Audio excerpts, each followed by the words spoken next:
Hello. Okay. Hello, hello, hello. This is different. And we're going to do a live from upstairs in an empty house. And I'm going to do a little teacheryness today.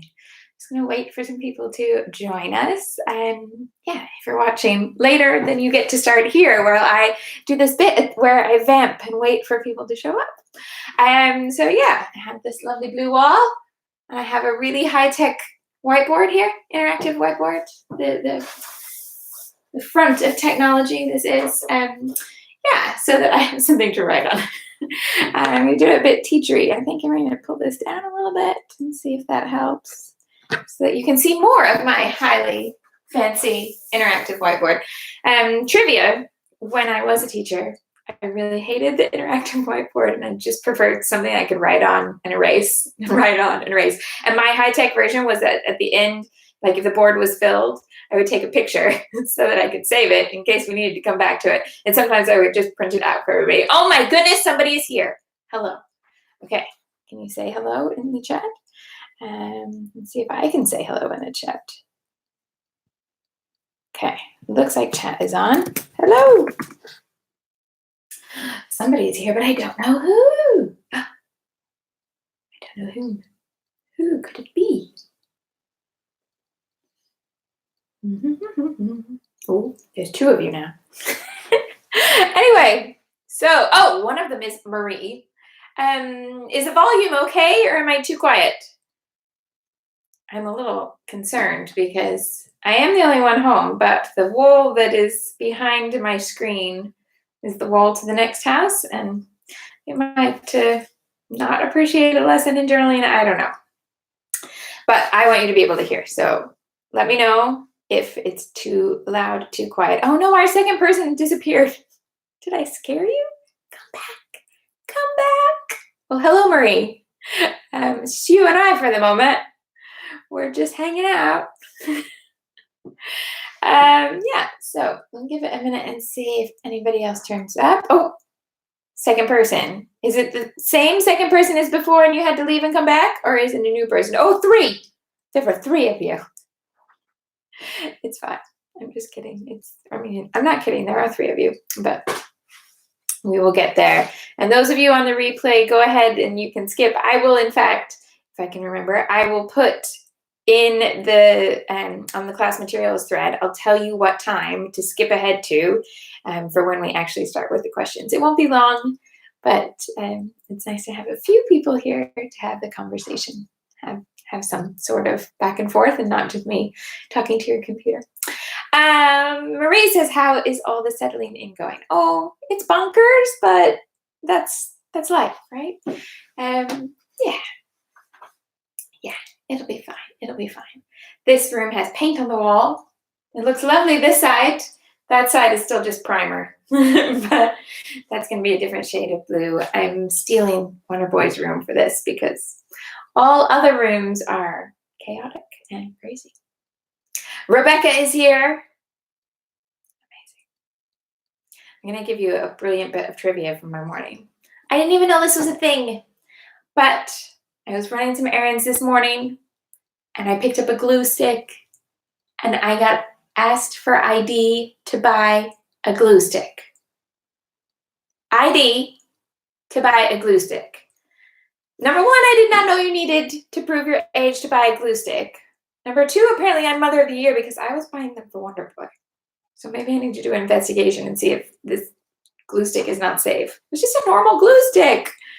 And number three, if there is an age limit on glue sticks, how old did she think I was?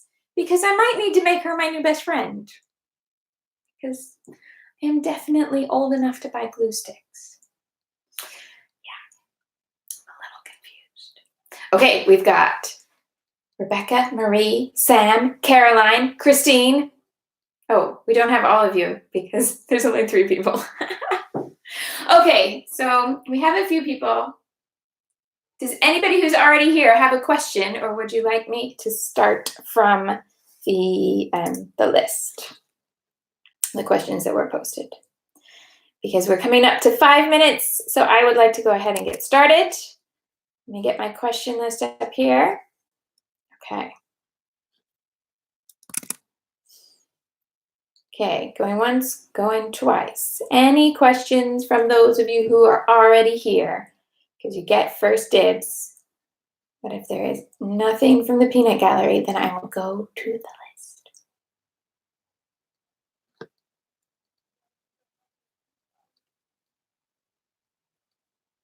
Okay, so the first question on the list says, it is from Sherry. She says, I won't be able to make the live. We miss you, Sherry, but I do have a question. Okay. Do you have any tips for journaling older photos? I have started documenting some photos back from 1999 and up from when my kids were little. I've been journaling based on the feelings I have when I look back on those photos, which I think works well, but I was wondering if you had any other ideas. Well, I would start with exactly what you're doing. The idea that when you are journaling older photos, you're looking at them and trying to figure out how you feel about it now because you're writing it with a different perspective. So I'm going to take notes. Oh, does it flip it around backwards? Yeah. Is my shirt backwards or forwards for you? I don't know if what I see on my screen is the same as what you see on your screen. Writing might be horribly wrong, and I didn't think about it until just this second. Okay, you tell me. Can you read what's on my shirt, or is it mirrored? Okay, Caroline says it, and Rebecca says it's right. Okay, it's a mirror for me. So, okay, so it doesn't show me exactly what it shows you. Okay, so older photos. This just helps me keep my thoughts together. Oh, that's going to be hard to read. Let me find a darker color to keep going with. Let's see if this is darker. Okay, so yeah. Today's perspective gives you, well, today's viewpoint gives you a different perspective. And it gives you 20/20 hindsight. So the best thing about writing about older photos is that you know what happens in this story. And you can choose to give spoilers, or you can choose to keep it a mystery. And you don't have to stay consistent with that from page to page. You can look back on a photo and see something coming that you might not have seen coming at the time. So you might be looking back and thinking, that you could look at a child's interests and at the time think, oh, that's just a kid's perspective, or a kid's obsession, one of those things that kids latch onto and then they forget about. For example, there is that amazing graph that says, which side do I need to start for you? That says times in your life that you will know a lot about dinosaurs, and it's like up here for when you are 4. And down here for when you get a degree in paleontology. And then way back up here for when you are the parent of a 4-year-old. And all the other times are just no. So what about that kid who ends up with the 4-year-old dinosaur obsession who then goes on to get the degree in paleontology? Of all the 4-year-olds who have dinosaur obsessions, there's only going to be a small few who go on to get that. So you have that perspective when you look at older photos. And you can go back and you can pick the stories that are amazing to tell because you can see this path that the child has taken. You can also be tracing your own path. And you can find moments in the life of your children, and when because as a parent, everybody is making it up as they go along. You can read as many books as you want, and you can listen to all the advice of all the older generations, but you are making it up.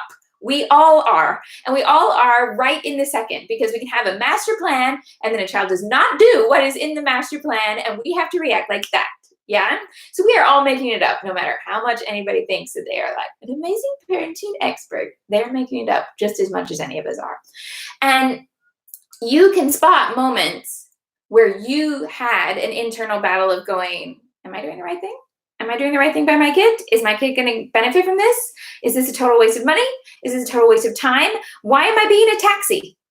all of those things where you're doing something for a family member and you have no guarantee of what's going to come from it. If there is a moment when you're looking back at those old photos and you're going, you know what, actually, I made the right decision, then get that in your album. Yeah, because it's an interesting story from your perspective. It's an interesting story for the child's perspective, and it will be an interesting story in the next generation because they will only know that child as a parent or an aunt or an uncle or a grandparent, whatever. And they will find that story to be amazing. So I say add in spoilers. I say when you write about an older photo, you are writing in the terms of I know what happens and I can see it coming now, because you might not have seen it coming then. Yeah. And so you can give spoilers. And in fact, you can give the very best spoilers. You can also, it doesn't have to be an amazing ending. And hopefully there are not endings, that these are stories that are carrying on. But it also might be that there are things that we do when we're young that you might be looking back at an older photo and seeing something that you did, or that a child did, or that a friend did, or whoever, that isn't what you thought was going to happen. And you thought for a moment, and you thought, oh, I can see, we're taking these swimming lessons because my child is an amazing swimmer, and they're going to do, they're either going to be going through college on the swim team, or they're going to end up with a career in marine biology, or whatever it was that was related to that at the time seemed perfectly sensible and seemed like this beautiful path through life. And then they get to an older age and go, oh, no, actually done with that. And that's okay to write about, because there's no problem with having passions in life and then giving them up in favor of a different passion. And it's amazing how things like that loop back around. And so those stories are really interesting to tell. Does that help with the writing? For those of you who are here, I know the person, Sherry, who asked the question, is not here. Sherry, when you watch this back, if that doesn't help at all, go ahead and leave more comments on the forum, and I will help in any way I can. But those of you who are listening, does that sound like useful information to you? Or is there anything else specifically on that topic that you would like me to say a little bit more about? Give you a minute to catch up.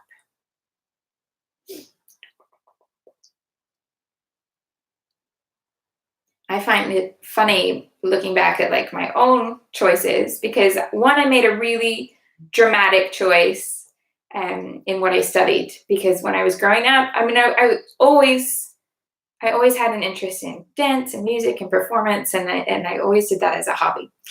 But at school, I was very, very academic, and I whizzed through science and maths without ever having to study. It was so simple for me. It all clicked in, went up to a certain point. And then I did all of this training with NASA when I was a kid, because I was convinced I was going to be an astronaut. If you didn't know that, hi. I was a big science geek. But I am too short to be an astronaut. And I found that out when I was 17. Because I stopped growing, and they were like, you need to look at other fields. And logically, my brain should have gone, you know what, it's okay. I can do lots of other spacey, NASA-y things that are not going into space. But I was a 17-year-old girl who thought she was going to be an astronaut. So what did I do? I did the whole, well, if I can't do that, then I'm not doing anything. And I changed all my university application forms. And I went to uni to study musical theater instead of astrophysics. And everybody was like, that's a completely bonkers, useless degree. You're never going to use that ever. And for a long time, I thought that that's absolutely right. But all these things piece back together. In my musical theater degree, I had to do a lot of public speaking classes. I had to do, it was kind of the department covered not just theater, but also radio and TV and film. And so I had to do things like video production, which we didn't have YouTube then.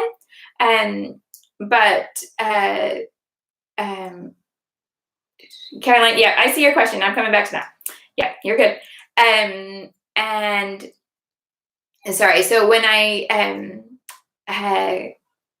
where was I? Yeah, so I had to do things like audio production, video production, looking at how all of that works, and a lot of public speaking. And never in a million years, when I was doing that degree, would I have believed that I would end up using those skills by doing videos on the internet. But it's the same stuff. And so it all ends up piecing together. And then I did a space themed paper collection, which is where all Starshine came from, all my science geek years. And I still, now they've just swapped places. So I do a lot more video work as a job, and the space stuff is the hobby. So that's interesting stuff that if I write about old photos, all comes back. Okay. Caroline has a question about landscape photos. The writing exercises were focused on portraits, but most of my photos are of places and things, so I would be interested in your thoughts on journaling for these. Well, here's what I'm going to tell you. It doesn't matter if it's a portrait of a person or a place, it's still a portrait. Don't think of it as two separate things, because the things that give us stories are life. A castle is a building made of stone. And if there were no people involved, there would be no story. End of. Life gives us stories to tell. So if you're taking pictures of buildings, you're either taking pictures of buildings that you think are beautiful and they have history, or buildings that you think are beautiful because your day there was beautiful. Either way, the story is going to come from the life around it. A stack of stones does not have a story. Someone who makes a stack of stones has a story. Yeah. So that's what I would say.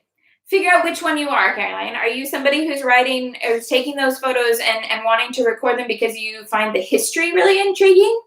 Or is it because you want to remember your day out there? Let me know. Rebecca has a related thing here. She says she's just purged a lot of photos of holiday scenes because she doesn't even remember where they are anymore. That's true. It happens. I had to take a lot of notes when we did our backpacking trip because we were going so many places all the time. And it was so quick how much we moved on. And for those of you who don't know, we did a 4-month trip, and we do 14 countries in 4 months or something like that. It was crazy. 12 or 14, somewhere around there. And so, and even within those countries, we weren't stopping in one town. We were seeing different places. So we were taking photos of places every day. And my journaling is a mix of the stories that are history-based and even political-based. And then the story of how we got there and why we're there and at what point we were in the journey. Because the journey itself has an interesting story where, the reason we went on that trip wasn't just, oh, let's book a 4-month holiday. Who does that? We'd both been made redundant from our jobs at the same point in time. I was self-employed and made redundant. How does that even work? But my biggest contract had ended. And it ended unexpectedly because that was when I was working for Scrapbook Inspirations, and I had just taken a new bigger job with them, and then they got canned. So that was a scrapbooking magazine here in the UK. And so I'd had that, and it was the same time as the big market crash in 2008, and my husband works in the finance industry. So his time was nearing, and actually we didn't go until 2010 because he stayed on to wrap up a company that had gone bust in the crash. So there was like all this time of all this energy going, it's going to be fine. We're totally going to do this. Life is going to be fine. It doesn't matter that everything in my industry is crumbling. And we were both saying that because scrapbooking industry was crashing and the finance industry was crashing. We're like, somehow we're going to come through this and we're both going to have jobs and it's just going to be fine. And then we got to the end, we're like, oh, neither of us have jobs. And so we took a trip. So there's a whole story involved in that. And I can tell that story through bits and pieces and still illustrate it with scenes of landscape. Because what do you want me to do? Go and take pictures of our stressed out faces? Totally not going to happen. So instead, those sorts of stories get told with places. But also when we were going places, the extra video that I added in that was an old Glitter Girl video has a journaling piece that kind of was a game changer for me in including it in my album. So all of the photos on that layout are scenery, or there might be people in them, but they're not people I know. They're people from the scene. Yeah, just people who live there and they happen to end up in my pictures. Um, and the journaling was about traveling to a communist country and seeing what communism looked like with my own eyes versus the kind of scene I got in my head when I learned about communism in a school classroom. Yeah, because the two are nothing alike. Nothing. And that was journaling that I wrote in my notebook as I was on the trip. And I decided, actually, no, I'm going to put this in my album. And a lot of things that I write in my notebook, I don't ever transfer to my album. I keep a journal for myself and a scrapbook for everybody else. That has always been my thing. And sometimes I take things out of the journal and put them into the scrapbook. But I don't keep journals. I'm not precious about them. They are for me to get my thoughts onto the paper. Caroline, are you still here? I was really hoping you'd answer about there we go. About whether you're a history person or a day out person. Yeah, so I included that because I felt like, actually, no, even though that's a story that maybe tells you a lot about my naivety, why would I have thought that communism was exactly like what I imagined when I was in the 6th grade classroom? I don't know, that's daft. Why? But I did. And so when I saw it and then had time to sit down and write about it, I was like, oh, yeah, this is a moment of realizing. Caroline has been to the Soviet Union, and yeah, I haven't been to Russia or any part of the former Soviet Union yet, but did Laos and Vietnam on that trip, and they're both under communist rule. And then we were in Vietnam for Christmas. No, we were in Laos for Christmas and Vietnam for New Year. To see Christmas decorations in a communist country is just mind-boggling. Yeah, because literally Christmas lights, just like we would have them, just like you're used to. And in fact, like 1950s Main Street USA, big garland with a big star every time, and then in the middle a hammer and sickle. Because that makes sense. And it does there, but it doesn't here. And so in my head I was like, oh. Because you just don't expect things like that. Yeah. And although when I take Brits back with me to America, they're very shocked at how much we see the flag in America. Like the Stars and Stripes is everywhere. And they're like, what is it about, the flag? And yet here I am shocked about a hammer and sickle and the Christmas decorations. It's all perspective. So there we go. Right. I'm going to change the colors and put my notes up for this one. So that was older photos. For landscapes, I think there's another question to come about places too. So I might come back to this.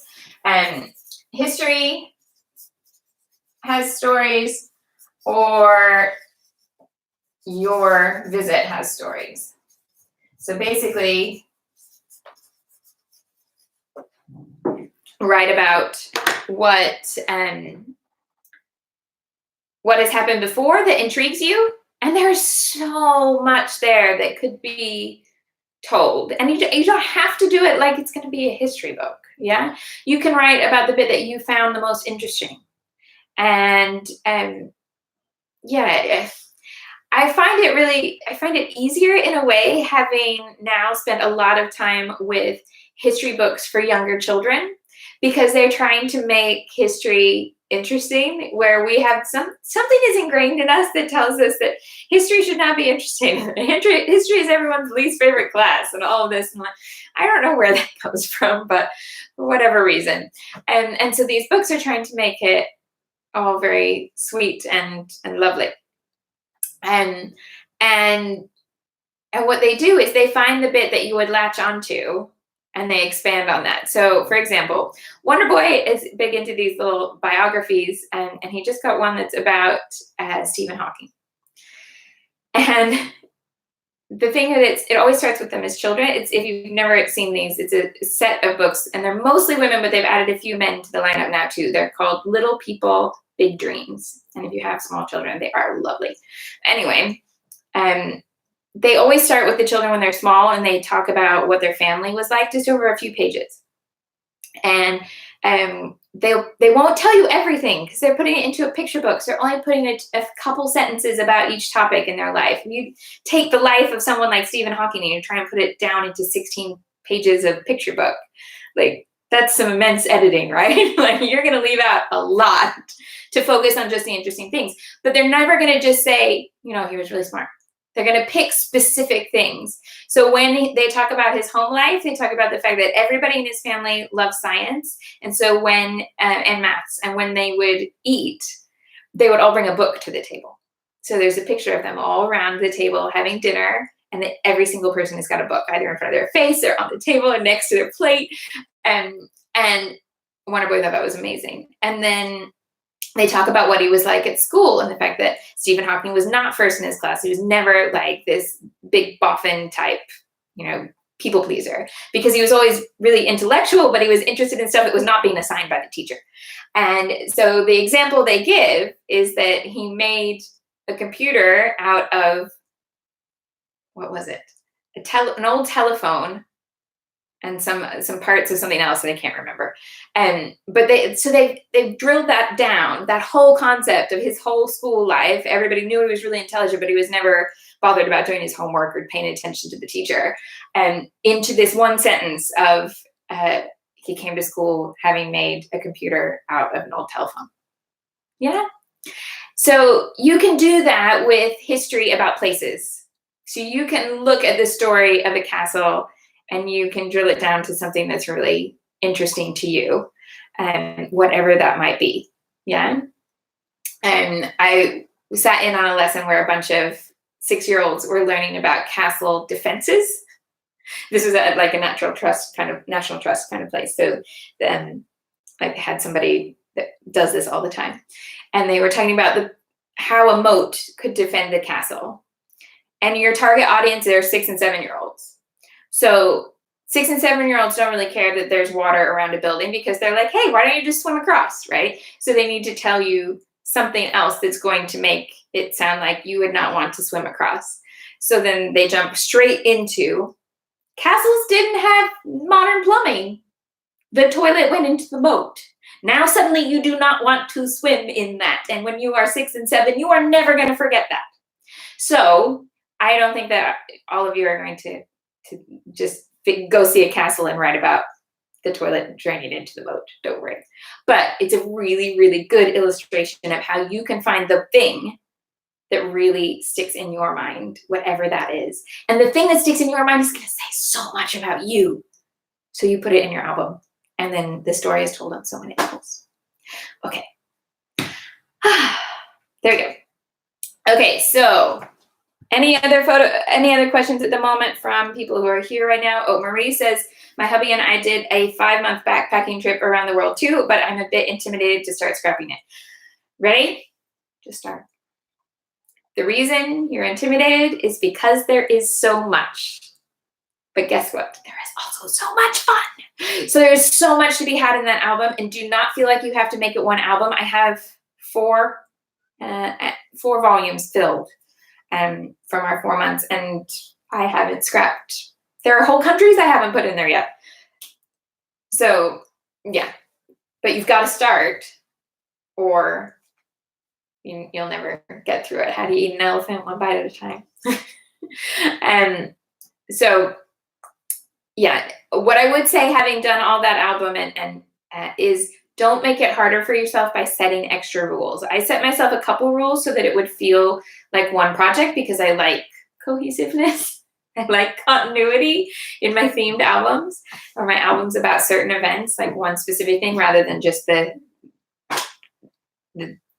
ordinary stuff of life. And so I set myself a few rules. One, that I would do everything with craft cardstock. And because at the time I really, really liked cardstock. I may have overdosed on it because I don't use it a lot now. But at the time I was really digging that, so it was fine.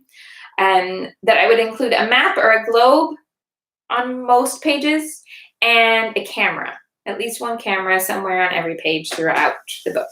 I also used a couple colors of mist throughout, but that was not that I needed to have it on every page, but just that it made it a lot easier to work on if I just had those 2 bottles that I got out every time. So I would say don't give yourself big rules like, I'm only going to use this paper collection. No, don't do that. Don't do it. It will make your life harder. Just start and go. And you can put a few little guidelines on it like I did if it helps you, but don't feel like you have to. You definitely do not have to. Okay, but you gotta start. Please show us the first page you make. Go pick a photo that you really love and just make one layout about it. And that's the start. The ball will roll down the hill. Gravity does it. Okay, next on the list, we have Valerie, who I don't think is here. Valerie? No? Okay. Some of you are watching being quiet, so you may not be able to add comments or anything. I don't know. Right. Valerie says, I have been working on my longer journaling, which includes several paragraphs, and my question is, does it matter the order of the paragraphs if each one is talking about something different? Could you talk a bit more about how you would start a longer writing like this? Also, when I was writing about the 3 things that came to mind from looking at a photo and a list of the things I found, it made me think about a lot of other things I could write about as well. So the question would be how to decide how much of the extra thoughts and tangents would you add in, or would you leave it for another page or photo? Okay. I'm going to answer the second one first because that's really easy. Okay, so there's a nice dark color. So tangents are next. Next subject.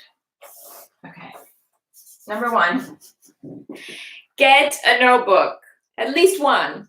But you all love pretty papers, so I don't need to tell you to get notebooks. You have a bunch of blank ones in your house already, right? I think you do. I think most of you do. Okay, get a notebook. I say get several notebooks because I want one next to my favorite seat in the house. Like if you always sit in the same seat on the sofa or wherever in your living room, I want one near there. I want one on the coffee table. I want one next to my bed in case I wake up and think, no, I don't want to forget this. I want it there. I want one in my handbag. And then I also will use my phone, but I won't do extended writing on my phone the same way I would do in a notebook, but I will take notes on my phone if that's, yeah. And then I, of course, have one on my scrapbook desk.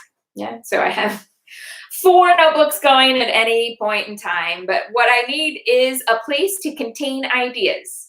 So when I'm writing and random tangents come to mind, you've seen in those 2 examples of the journaling from last week that those tangents were quite short, just a couple sentences. If a tangent has more than that, and I want to tell more story than that, then it goes in the notebook so that I can come back to it.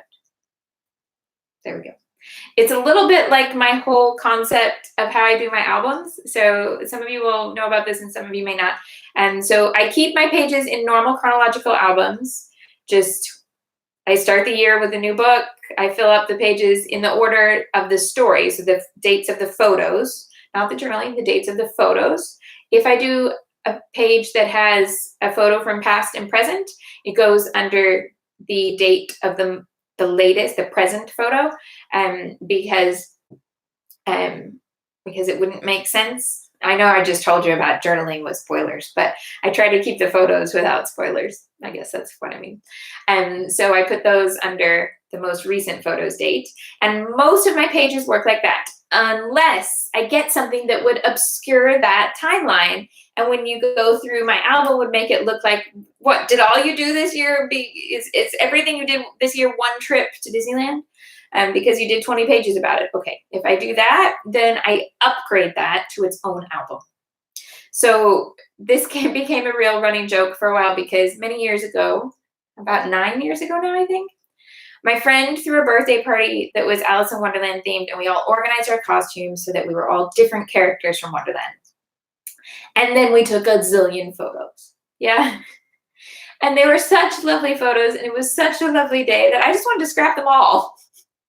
So I kept making more and more and more pages from the same single afternoon. So they didn't all go in the same album. I just made a whole album for one afternoon. Yes. Because I was enjoying making the pages. So why not, right? And so a tangent works the same way. I'll go ahead and I'll include it in the journaling on an ordinary page, unless it's going to become so big that it's going to make me miss the point of the journaling I was writing, and then it gets upgraded to its own page. And if I'm working on something, when I find the upgrade, then I put it in the notebook so that I know to come back to it. Okay? And the other thing I will say on that topic is to do a thing I call memory tracking. This is something I talk about in Christmas Journal, because in the Christmas Journal project, because I find it really useful in linking up your thoughts of the current Christmas and the past Christmases. Because you start with one memory and then you draw it off into different things that it reminds you of. So, let's see, an example of memory tracking would be, does somebody want to give me a topic that you want me to memory track? Is there anything in particular you would like to see an example of so that it can be more useful to you? I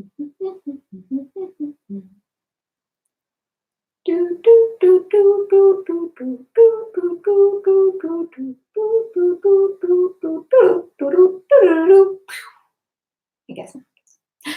Okay, no topics. Right. Talk amongst yourselves. You've given me no topics.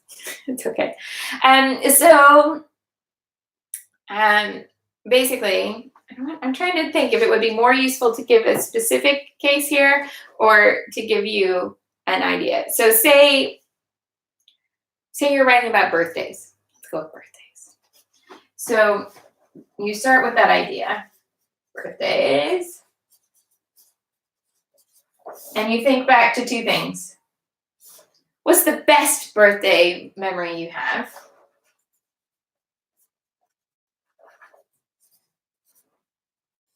And what's the worst birthday memory you have? Okay. And from there, you're going to end up with different stories. Yeah. So, for example, and these don't have to be single things. I didn't have a lot of I didn't have a lot of like typical kid parties when I was a kid. At a couple, but it wasn't like a big thing. We normally just had a small little family gathering. And so when I turned 30, my mother-in-law threw me a giant kids type party, but with all adults. So my 30th was mad with a bouncy castle, and somebody went home in an ambulance. Okay, I've just memory tracked out loud there for you. So you've just found the reason why I had that party, and who threw it for me, what happened that's memorable, that somebody went home in an ambulance, or went to the hospital in an ambulance. And I can tell you from there that the reason somebody ended up in an ambulance was because we had a giant bouncy castle for a big crowd of adults. And so we did the very, very mature thing. And we all piled in for a photo of all of us all together. And somebody ended up at the bottom of the pile and they broke an arm. It's horrific. So it's like, and that's my best birthday story. So that tells you a lot. I could also tell you a really vulnerable story about my worst birthday. My worst birthday was when I turned 8 years old. And we're in a safe space, and I want to talk about that later. So I'm going to go ahead and go with this. So if too much emotional information weirds you out, you can mute now. But when you may or may not have guessed from me talking about my family that I don't know my father. I did when I was a very small child, and then he left. And I grew up because my parents split when I was a baby. I went back and forth when I was a tiny child, and when I was 8 was to the point where I finally said, I don't want to be a part of that anymore. And it happened on my birthday because he showed up when he wasn't supposed to show up to try and take me away. And I stood my ground as an 8-year-old, newly 8, found my power, and I stood on the front step and said, I don't want to go to your house. I'm not coming with you. And I went back in the house with my friends for a sleepover. and acted like that had never happened, right? And okay, so that you can turn the volume back up now. If that weirded you out. Sorry, these moments define us, yeah? So I could then track loads of memories about that if I wanted to. I might need a therapist to do it. I've done it with a therapist. Yeah, so you can track all different things like that. And so from having those two contrasting memories, I can find other things, other little stories to tell in between. And do I remember anything else? But that's what memory tracking is. And I do it with a pencil and a paper. And I actually, to be honest, I love doing it on the wall. And I don't know how much of that came from being a teacher, but I actually really enjoyed it when I was a kid. I had a teacher who really loved brainstorming, and she had rules for brainstorming. Her rules for brainstorming was that you did it as a collaborative effort on the board all together. It was always in a small class, so that probably helped. That you had not just one person. That piggybacking was okay, which meant if somebody else put an idea up, you could take that idea and run with it and make it a little different, and you could still shout it out and put it out. That was rule number one, is that you shouted everything out. You didn't have to raise your hand, which made it amazing because so much of school was like, stay quiet, put up your hand and wait your turn. Yeah. And if you're a creative minded person, you're always going, but I want to say, and I can see this in my son now. And even though I think he's a bit more number inclined than he is creative inclined, but all these things go together. It's okay. But he hates it when he has to like, stay quiet, and put up your hand and wait your turn. Like he will do it, but I know, I can see that he's like twitching when he has to do that. And I was totally that way. I was like, I want to tell you my idea. I want to tell you my idea now. I want to tell you my idea. That was totally me as a child. Okay. And so to have a teacher who was like, yes, please, all of you, bring it. And she would stand at the board and she was ace with a pen and she would just write everything as fast as she could. And everything would be coming. And the other rule was no idea is a bad idea. So everything was allowed, from the completely obtuse to the completely logical. And then you would have this big bank of stuff to write about. And we did that as a kid. And I think we started to learn about 7, 8, somewhere around there, middle of primary school. And she was an amazing teacher. And when you got a little older, when you were one of the older ones in the group, because this was a class you did with kids from more than 1 year group, she then would let the older kids like hold the pen. And I was like, yes, I have the power. And so I never gave that up. When I became a teacher, I was like, oh, I never meant to become a teacher. When I was a kid, I was like, no, I'm not going to be a teacher. Are you kidding me? No, not interested in that. No, not my thing. Yeah, that's what I did. And that's kind of what I still do. So yes, writing on a wall, I find really useful, but you can also just write on big paper on a table. You may also be somebody who is more organized in their thoughts and prefers lines, and do what works for you. All brains work in different ways. Use the way that works for your brain best. Okay, that was her second question, wasn't it? That was Valerie's second question. Okay, her first question was about order of paragraphs when you're writing a longer piece, and how do you start a longer writing? Okay, and 2 ways. I mean, there are lots of ways, but 2 ways that I think help if you're stuck with it. The rest of the ways come once you get unstuck with those 2 ways. So they're kind of gateway drugs into longer writing. Okay, so the first one is using the stuff from your notebook to start. And the second one is using the photo. So what we did this week was to look at the photo, because I don't expect that you all have a notebook already filled with stuff to start with, but you have photos. Some of you probably do have a notebook filled with stuff, and many of you will have a brain filled with stuff. But I wanted to make sure that I had something that we would all have, and that is a stack of pictures. So take your picture. And that's why I was saying use the first thing that catches your attention, and the second thing that catches your attention, and the third thing that catches your attention, and find the stories behind those things. Why is it that I can look at a photo of me and on a carousel, and my grandparents aren't even in, well, one of them is not alive anymore and the other one is many states away from the photo, and yet I look at that and my instant thought is, oh, grandpa and grandma. That the fact that I think like that means there's a story to tell, because it's something that doesn't decipher itself. Where The obvious things do decipher themselves. This is Shamel on a carousel. This is boring journaling. Because you don't need me to tell that. And when I first got into scrapbooking and we had scrapbook magazines, almost all of the journaling read like, we went to the park and we had so much fun. We had so much fun at the park.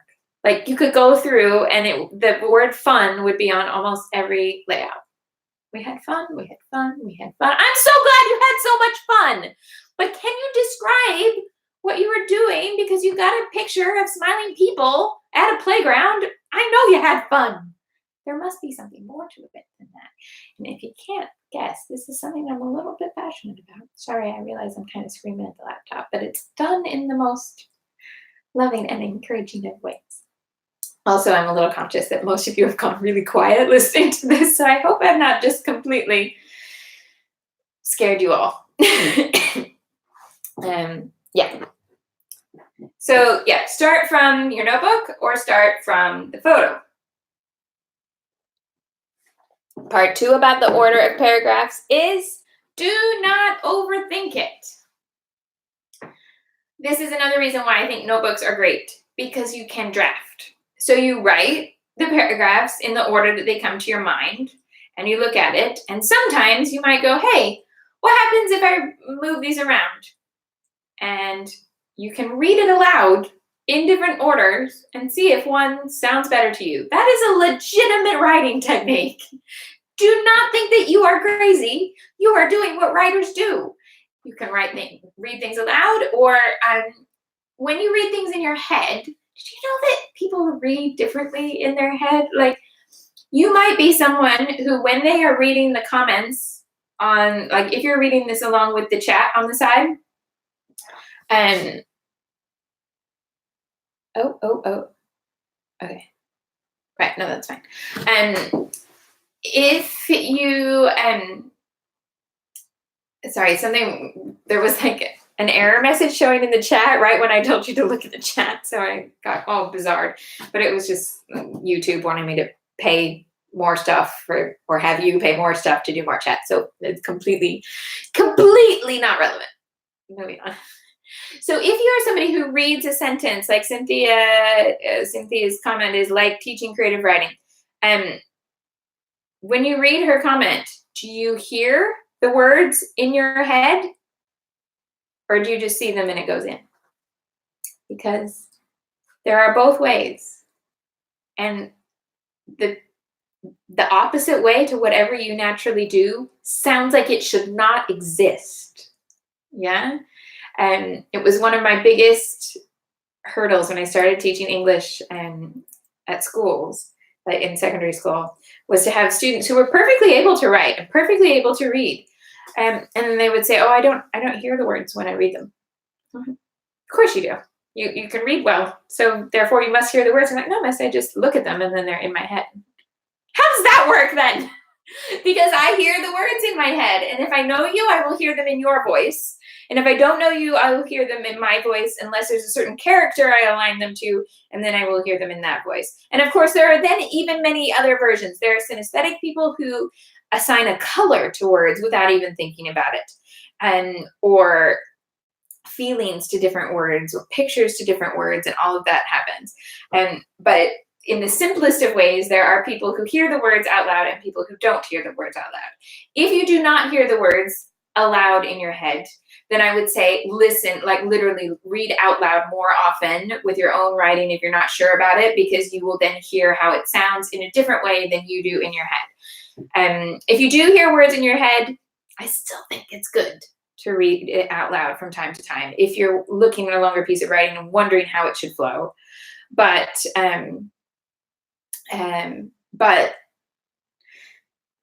yeah, I still think it's useful, even if you do hear it, because if you are somebody who hears the words in your head when you read it out, or when you read it to yourself, you will fill in the gaps naturally. So if you've left something out, you'll just say it in your head. But if you say it out loud, you'll realize the gap is there. Yeah? Okay. Sam says, so if you have stories to tell, but you have no pictures to go with them, what do you do? Well, let's go back to landscapes and let's find a picture to put with it. But you can do pages without any pictures at all. Of course you can. But the world is your oyster when it comes to photos now, because the internet has them all and you can print them out. So if you don't have a photo of the people or the story, then first look at, is there anything that you have in your own collection of photos that could go with that story? Is there a photo of where you lived at the time it happened? Is there a photo of a person involved that isn't specific to an event, like it's just a face or something, a portrait? Is there a photo that you have of a place, of even, it might be the tree outside your front step or something, and anything like that that has some sort of tiny, teensy, tiny little link that could make it relevant, and it probably doesn't have its own story, but you just enjoyed taking a picture. Yeah. Or if there's something in your mind that you think actually the right kind of photo for this page would be XYZ, and you don't have that photo, the internet probably has something pretty close.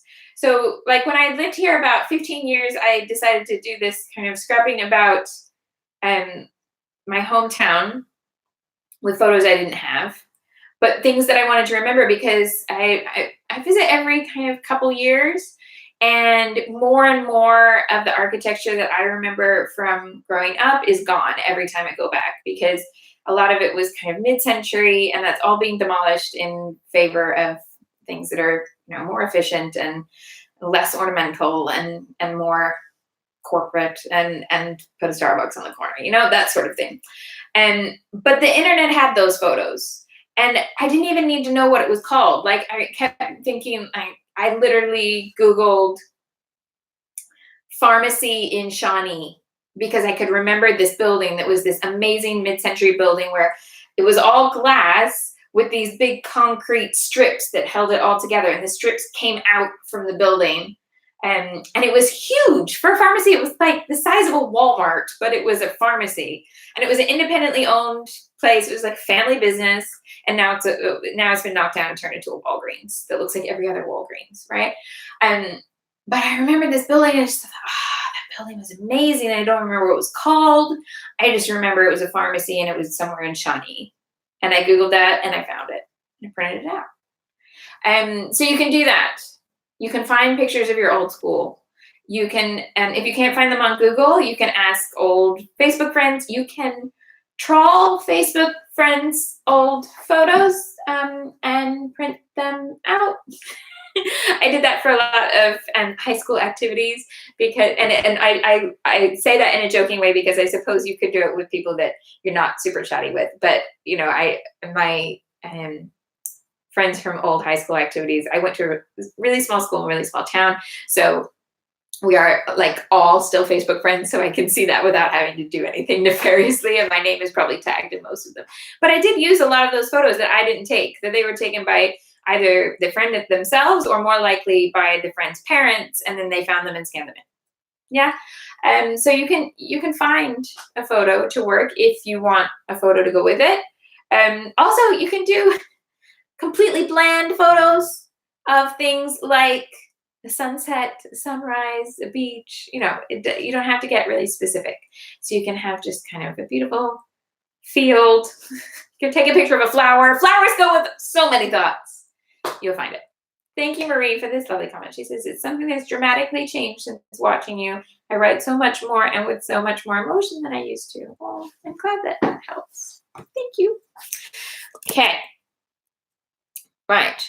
Char Suze D says, I can't make the live tomorrow, but I would love some tips on journaling about a place that is special, and look forward to watching the Q&A. Okay, so we've talked a little bit about places already. So you're saying a place that is special, then I would suggest that your story is more along the second lines, that it's less about the history and more about the visit. So with that place, you would be writing about, you can start with those newspaper basics. Who do you go there with? When do you go there? Why? And how do you get there? What do you do when you're there? Who, what, when, where, why, and how? Yeah. And The thing is that that's very often used as the tips for how to do scrapbook journaling, and indeed how to just get started writing, because it's nice to have a concrete list of things. The reason I did not spend a lot of time in it in this particular class is because we're talking not about entry level just start. We're talking about how can you take something and make it better. So to me, who, what, when, where, why is not making it better. It's getting started.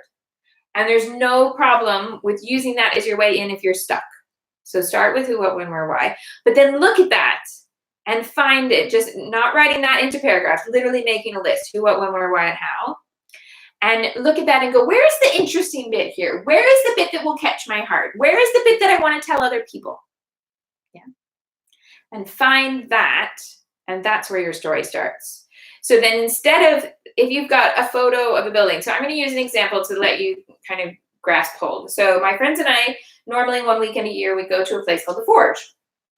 And it is where we have no family, no children. It is just like 16 mothers, but on our own, that we are all friends.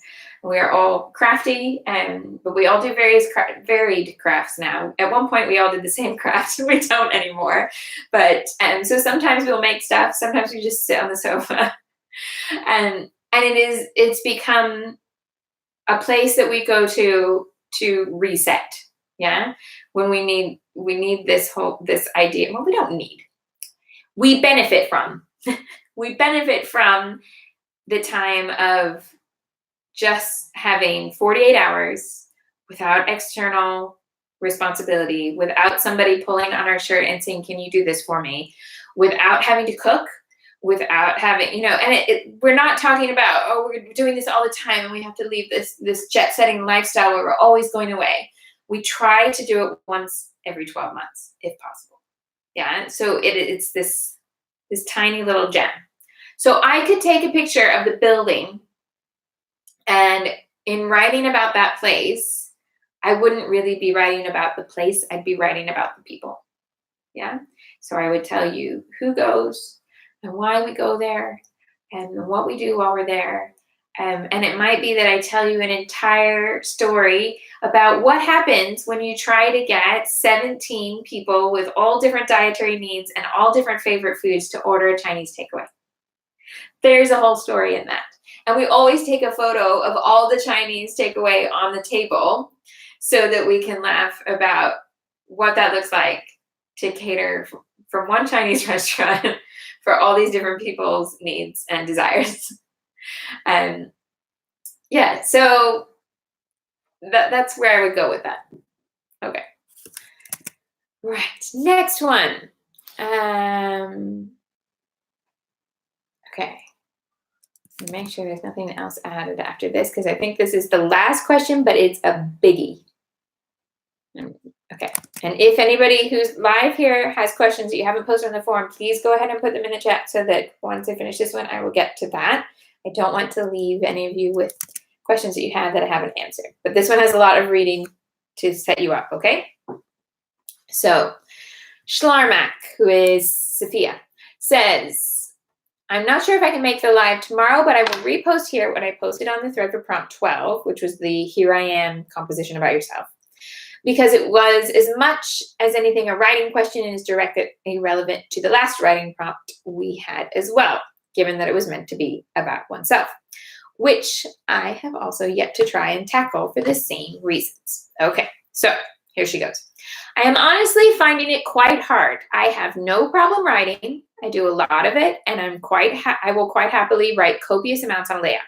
But writing about myself in terms of this is who I am is really hard. I suppose I am so used to being everyone else's something that I don't really have much time to be me outside of that, except in those, okay, nobody disturb me for half an hour, crafter and artist moments. Perhaps that's who I should describe. How does one do something like this without a glancing reference to the I wish it was not quite this way stuff? Well, this is how it is, but that's not what we had planned. Not that we're complaining. We accept and deal. But hey, all these things and people in my life need this of me, and I don't begrudge it for 1 second because it is truly a blessing and one I never thought I would have, but it leaves me little or no time or energy for anything else right now, or even the wait, what, where did time go? I'm how old stuff, because that is downright terrifying. Because right now, in this moment, here I am as exactly that, a rather knackered woman who would like the world to stop spinning for a bit, but no one wants to remember me being a curmudgeonly old fart for posterity, least of all me. So, what do you suggest, or what would you find works for you? Do you just focus down onto one specific something, like this is me as a crafter, I love this, and this is my happiness? Or, and then she breaks off to say, I just find that all the stuff fills my head and overwhelms anything else. It's the only way I can describe it. I can write stories about my past, my memories of others, but writing about myself, the me, myself, and I, especially in the present or in a recently captured moment, is all but impossible, and I feel quite lost if I try. Right. There was some great discussion on that thread, but it would be helpful, Shamel, if you could add your thoughts to this as well. I know you have talked in the past about making a conscious effort to get pictures of oneself and not just constantly be the one taking the photos. And I suppose this is the journaling equivalent of that challenge. Yes, it definitely is the journaling equivalent of that challenge. And that writing about yourself and getting in the picture is a way of being present in your albums and not making your life story purely about the other people. But there's nothing wrong about including what you are to other people as part of writing about you. So to me, it sounds like Sophia is saying that right now she is a mother who perhaps has children who need a bit more of her than she has to give right now. That's okay. That's a stage of life. And I don't think there's any shame in writing that all of your energy feels like it's going to one thing. And it's not just parenting that does that. And it feels different as parenting because it doesn't switch off. And it just does feel different. It also has this different element of responsibility where you're like, if I switch off, am I actually messing up life for a whole other human? Am I going to be the reason that that human grows up and is in therapy? Because, and you may be, you may not be. Me too. There's nothing wrong with that. It's okay. We all do the best we can. Anyway, I don't think there's any problem with writing about that.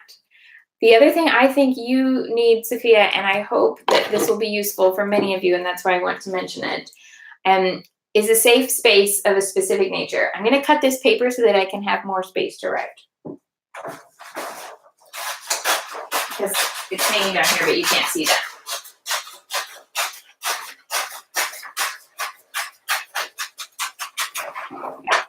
Where's my tape? I think I need to go to that side, even though it's kind of weird to go opposite direction, but there's more room. Come on, tape. Just a second here. So the safe space. You need a place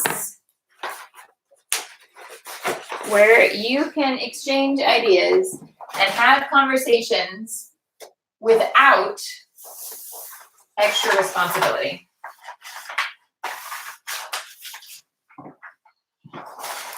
It's just going to roll up. Okay. Writing about yourself.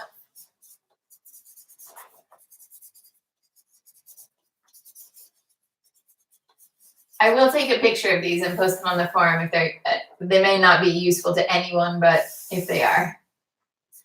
Okay, so you need a safe space. Let me describe what I mean by safe space for getting this started.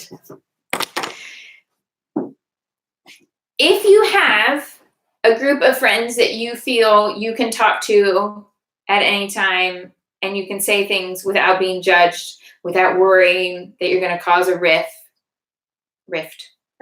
not a guitar, an argument, a rift. And yeah, if you have that kind of place where you feel like you can be yourself, you don't need to dress yourself up, literally or figuratively, then you may already have a safe space. If you don't feel like there is any group in your life or even one other person where you can be vulnerable and say different things about yourself without feeling like you have to completely filter all the time, then you do not have a safe space. Okay. I don't mean that you're in some sort of danger. You're not. I mean, if you want to become comfortable with writing about yourself and in fact owning your own skin, and I really hope that I don't go all therapist because I am not a qualified therapist. In fact, I've done nothing except take like 2 psychology courses in college. So I am in no way trying to do that. Okay. But this may come off a little bit self-helpy just because that's where this goes. Okay. Okay. So in order to feel more comfortable writing about yourself and to feel more comfortable about yourself, you need a place where you can tell those stories. That same group of friends that we go to the Forge, I can tell them completely bonkers things about me, and they still will be like, well, that's what you're like. Yeah. I told them all about a very, very traumatic childhood memory that totally freaked me out as a parent because I could remember it happening and it had never been as clear in my mind as a kid as it became when my child was that age. And I suddenly became terrified that what if what happened to me at that age happened to my kid at that age? Oh my goodness, no, this must not happen. And if I had told somebody that I didn't know, in a way that they would just accept that this is what I'm like, they would have been like, that's ridiculous. That you're ridiculous. This is no.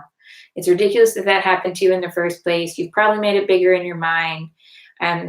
It's not going to happen to another generation. Don't worry about it. And that wasn't the answer I needed. The answer I needed was, wow, okay, so that was dramatic. It doesn't mean it's going to happen again. It was a freak accident. It happened. You're still here. You are the person you are. It wasn't the end of the world. Yeah. No, and nobody else was affected. It was fine. Had a freak accident. Happened. Yeah. But that safe space does miracles for being comfortable in your own skin. And here's why. If you talk about how you connect to people, if you talk about your friendship with somebody, or you talk about your relationship with your family or something, look how quickly you go from, we're really good friends to the time that you weren't. Because as humans, we always pick out those negative things. Yeah. And like when you're at school and you get 3 good things and 1 thing that you need to have as your new target, you look at that thing as your target, you're like, no, why am I rubbish at that? It doesn't mean you're rubbish at that. It means your teacher had to set you a target because we all need to get better at different things in life. If we want to be improving, we gotta have something that we can get better at. Nobody's perfect. So you need a safe space. Now, here is my advice for this. You do not need necessarily to cull these people or to group these people as some sort of, these are the best friends in my life. Because it may be that your relationship with your closest friends, you may not have closest friends. You may not feel that right now there is time in your life to have a friendship that is like that. That's fine. And you may also feel like you're somebody who doesn't make friends easily. Also okay. Totally fine. Nothing wrong with that. Oh, Sophia, is this the same Sophia that I'm answering your question? I hope so. Okay. So it may be that for a safe space, you want people that you don't see all the time, that you can communicate with. I'm going to throw it out there. WhatsApp is amazing for this. Yeah. Because WhatsApp, if you don't know, it's like text messaging in a group, and you don't have to use your data, your text message credits for it because you can just do it on the Wi-Fi. But any sort of like group messaging thing like that, you could do it on Facebook, but probably Facebook reads everything. But anyway, wherever you want to do it, a place that's easy for you to talk. And the thing about it being text message and stuff is that there's the underlying understanding of a text message for most people is that you will respond when you have time. You do not need to drop everything now. Now, if you have a friend you read my message and you did not respond in 30 seconds, okay, she is not part of your safe space. Okay? You need to find the people who accept this, that you will talk when you can. And I mention this here because I don't think this is a bad place to find your safe space. Everybody who takes classes like this has something similar in mind. You all have enough in common that you share the same hobby, and you may find a small group of people who want to form a little group that focus on writing about yourselves, writing about family, writing about the everyday. I think you've got a pretty captive audience for finding a good group like that. I also think that if you're the kind of person that is paying to take a class like this, you are probably not the kind of person, I mean, I suppose it takes all kinds, but I don't see you as the kind of person who then goes out on the internet and says, can you believe what I heard about so-and-so? Because you need people who aren't going to do that. Yeah. And I'm not saying that you're going to bare your soul. You've noticed, for those of you who've been here the whole thing, I've told you some things that are really vulnerable, and then I've coded other things. So I didn't tell you what the freak accident was when I was a kid. That sort of stuff. Yeah. But, I've trusted you with more information than I tell the world. Does that make sense? Because you are a pretty safe space. But, yeah, I would say you need a place like that so that you will start to feel comfortable in your own skin as well. And please know that being comfortable in your own skin is a process. It is not a chart like this. This way for you. It is not a chart like this where you start off going, I'm not comfortable with myself, and then you make it a point to become more comfortable with yourself, and then one day you wake up and, woohoo, I'm comfortable with myself. No. Sadly, no. But, the more you are okay with telling stories about your everyday, the easier that will be. Okay, I've gone on and on about finding a safe space, so here's what you're going to do with that safe space. When you have a safe space, you need to have just natural conversation that leads to things, okay? So here's what I mean. You know the kind of conversations you have at a pub or at a coffee shop or something, or when you're in a group of people, lunch on a training day for work. I always find great release in the kind of events where you're never going to see the people again. It's like you can kind of try out things, see what the response is. I used to, in my last year of teaching, when I knew I was going to start doing this full time for a little while, I never realized it was going to be this long, but I kind of would always use the lunchtime on teacher training to kind of trial out, how do I describe my new job? What is it that I do? And then I would watch what people were like, really? Or when they're like, oh, that sounds cool. Okay, so the kind of discussion that naturally leads to something. So you have your WhatsApp group and you say, good morning to everybody. And what are you doing today? And somebody says, oh, I am going to work on my garden. And you say, what kind of plants do you have in your garden? And they tell you, and something in there is something you tried to grow once and you couldn't get it to grow and it died.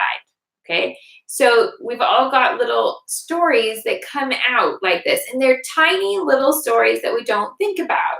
They're anecdotes. Exactly what you were doing is searching for anecdotes. They come out a lot when people have accidents and medical emergencies. Because if you ask somebody like, I'm thinking about trying this way of eating to see if it solves this problem for me, someone will come out of the woodwork in the pub and be like, oh, my brother tried that and it did not work.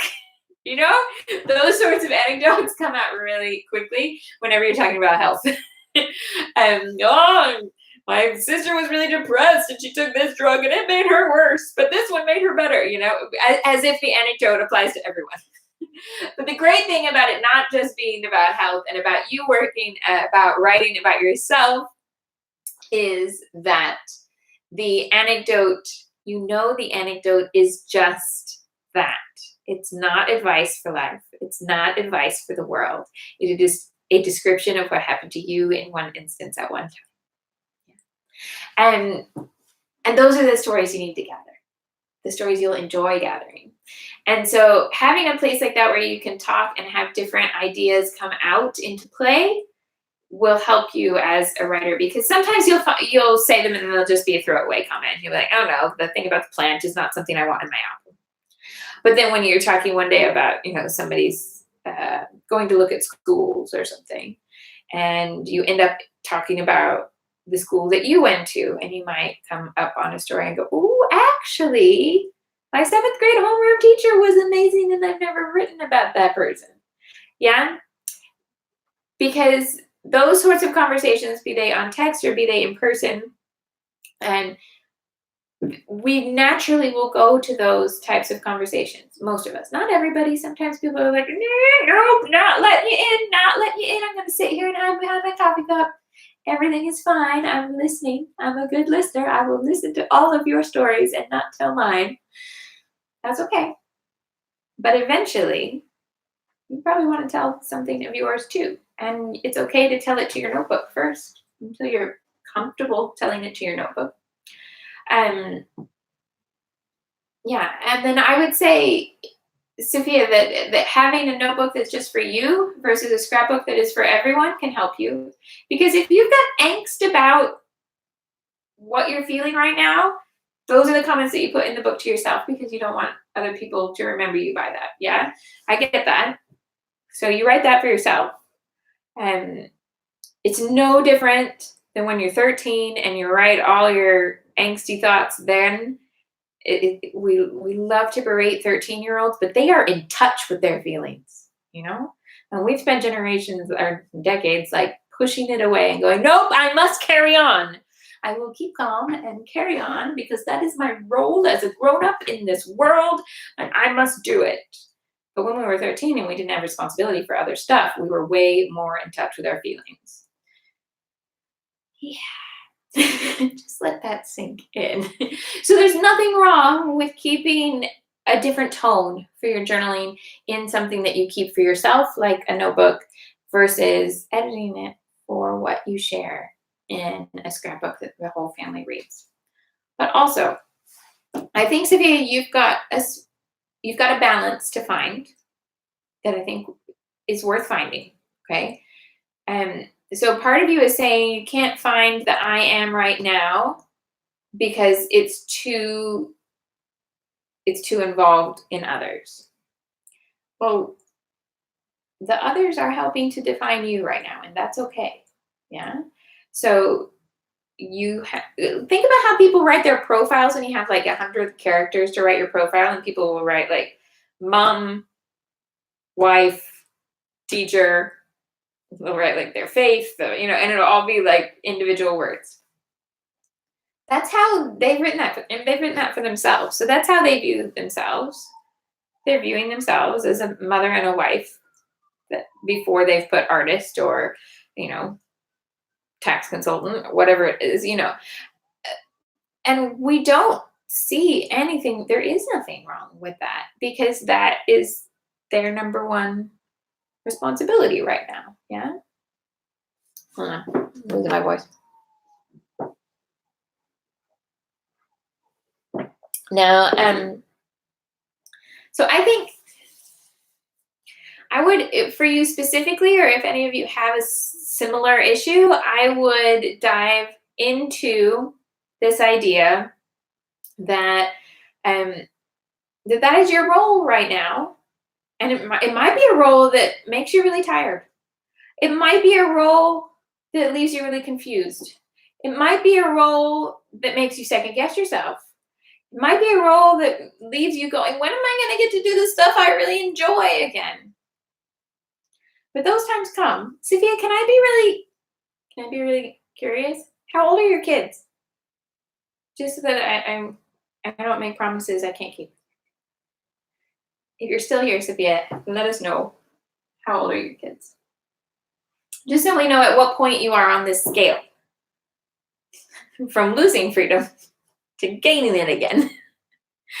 Because that definitely does have its different directions. Yeah, what did I put on the board for this? Safe space, natural conversation. Yeah, finding those little things that come up when we sit with a drink and we talk to each other. Those are the things where your stories are going to come out. And I think what you've got to balance with right now is vulnerability.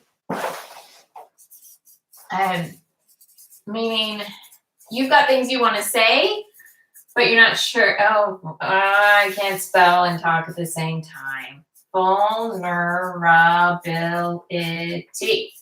There we go. That you've got.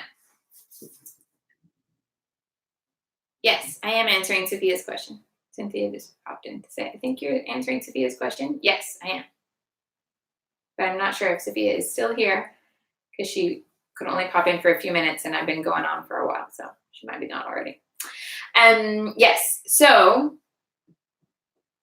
here's what I'm thinking is that you need to, there is a balance about vulnerability. So when we read things that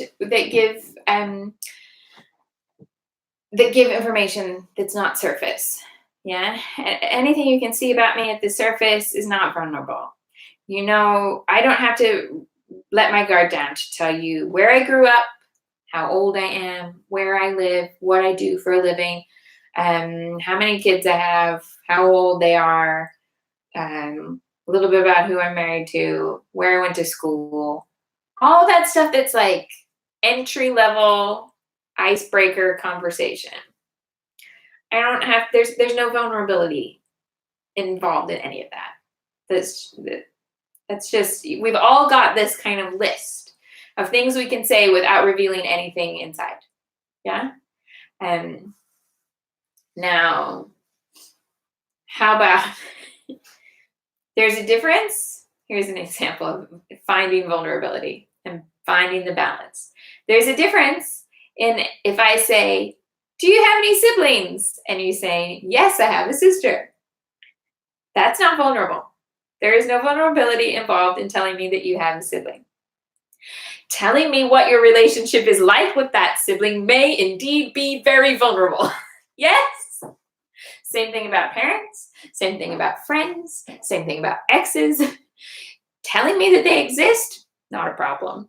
Telling me about what connects the two of you or disconnects the two of you, now you might be going, how much am I going to tell? And the how much you're going to tell is this balancing vulnerability. And you can put stuff like that in your notebook first and let it work itself out.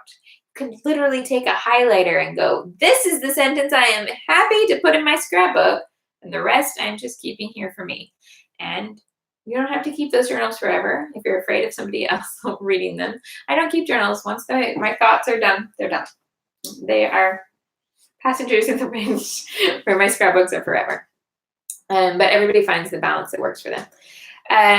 So, yeah, I think you have to find this sort of balance. And you have to have a safe space before you can find that. And if your safe space is only in your notebook, that's fine. But I implore you to make it bigger. I implore you to find another human or multiple humans to share that space with you, because it will make you grow as a human. It's not perfect. We're all going to disagree about stuff. And sometimes you find yourself in a group that ends up with enough in common that you have a little echo chamber, and then you get really shocked that people exist outside the echo chamber. You know how, like, when elections come around and you either end up seeing only people who are voting the way you plan to vote on your Facebook feed, or you see all the opposite. And you see people who are voting not the way you would vote, and very rarely does the algorithm show you a nice balance of the two. And so either way, you're like, wait, everybody I know is going to vote the same way I am, so therefore the whole world is. And obviously that doesn't happen.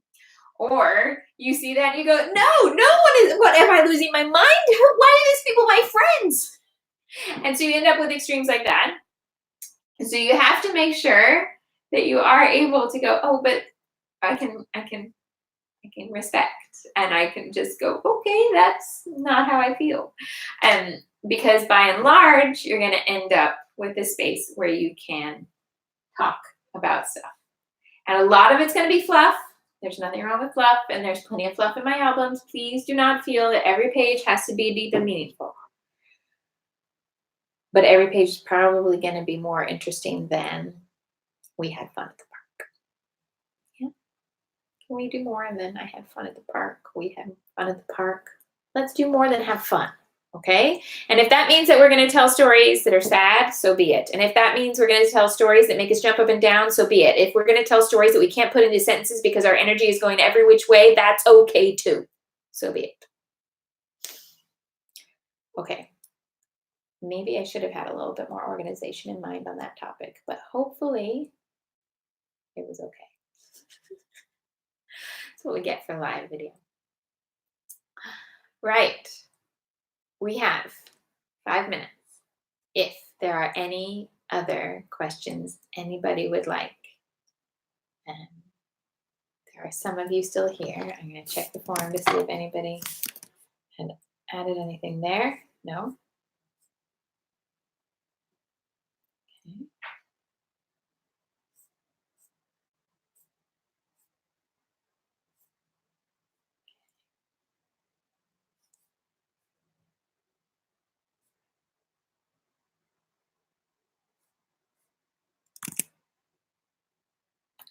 Anything else? Or are we done for today?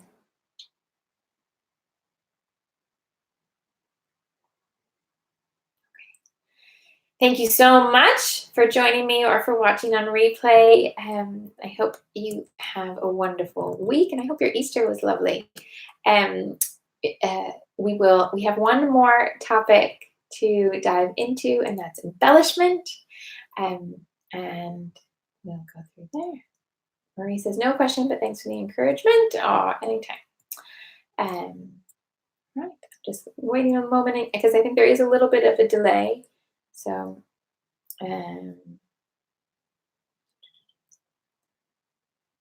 oh, the 6x8 journaling pad has helped Ginny. I'm assuming it's Ginny. Her username is Joel and Ginny.